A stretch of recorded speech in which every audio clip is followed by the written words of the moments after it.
Саламатсыздар, урматтуу Жылдыз Тайм YouTube каналыбыздын катталуучулары. Азыркы учурда биз элден сурамжылоо алып жүрөбүз. Жана сиздер биздин Жылдыз Тайм YouTube каналыбызга каттала элек болсоңуздар, сөзсүз түрдө катталып кетиңиздер.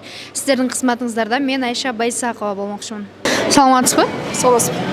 Сизге бир-эки суроо берелсек болот да? Мисалы, сиз үйлөнө турган кызды ата-энеси башка Биринчиден мен ошо сүйлөшкөн кызым менен сурайм. Чотам, отурасың бошого депчи. Эгерде жок отургусу келбесе, барып алып кетем. Эгерде отургусу келсе, бактылуу болсун иншаллах. Барып алып кетем дейсиз. Канткенде да каада салтты бузганга, ыйык кудалашууну бузганга болбойт да. Бул жагын кантесиз? Ошо биринчиден сураштырам. Эгерде отургум келип атабы, отургум келип атат, макул, андай мындай десе, мейли, бактылуу болушун. Эгерде кыз олтургусу келбей атат, бирок ата-энесинин сөзүнөн чыга албай, же ары эмес, же бери эмес болуп сизге жок мен олтурам кете бер деп койсочу, мени күтпө деп. Анда бактылуу болушун иншаллах. Ушинтип эле бактыңызды бирөөнүн колуна салып берип коесузбу ошондо? Анткени сүйлөшкөн кызым калып атпайбы ошону бактылуу отургум келип атат деп өзүңүз айтып атасыз. Эгерде мен сүйлөшкөн кызым отургум келип атса, мейли, иншаллах. Демек, анын бактылуу болгону менин бактылуу болгонум дегиңиз келип жетип турат, чоң рахмат. Бактылуу болушун иншаллах. Бактылуу болгусу келсе, бактылуу болушун. Чоң рахмат. Саламатсызбы? Саламатсыз. Сүйлөшүп жүргөн кызыңызды ата-энеси башка бирөөгө кудалашып койгон болсо, эмне кылмаксыз? Если девушкам өзү ошентип алып алган сүйсө бере бермекмин. А так.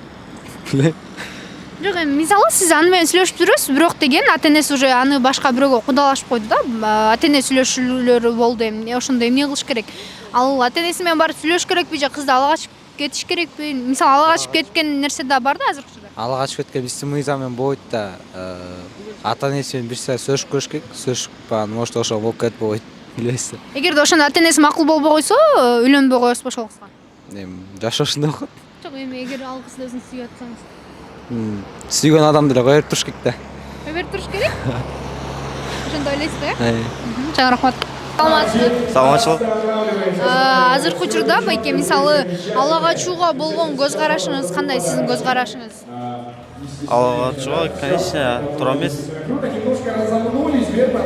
Ошол макулдугу менен алган туура деп ойлойм. Мисалы эгерде мырза ал кызды сүйүп атат, бирок аны ата-энеси башка бирөөгө кудалашып койсо, эмне кылыш керек? Түшүнбөй калдым суроого. Мисалы бала сүйөт да кызды, бирок ата-энеси башка бирөөгө кудалашып койсо, бала эмне кылыш керек? Табигый айтыш керек го дейм. Аракет кылыш керек. Аракет кылыш керек, бирок көпчүлүк ошол учурда ала качып кеткендер да болуп атат да. Ким жакшы көргөн балабы? Эгер кыз жакшы көрсө, экөө бири-бирине макул болсо, тура эле го дейм. Эми кыз дагы ата-энесинин сөзүнөн чыга албай калышы мүмкүн да. Анан бала ошол кээ бир балдар ала качып кетип атат. Эгер бири-бирин чын жакшы көрсө, анда до конца должно добивать. Деп ойлойсузбу? Ата-энесичи? Ата-энесинин сөзүн аттап кетиш керекпи? Ата-энесин акырынан көндүрөт го дейм. Деп ойлойсуз, Менин башымдан өткөн. Башкадан өткөн?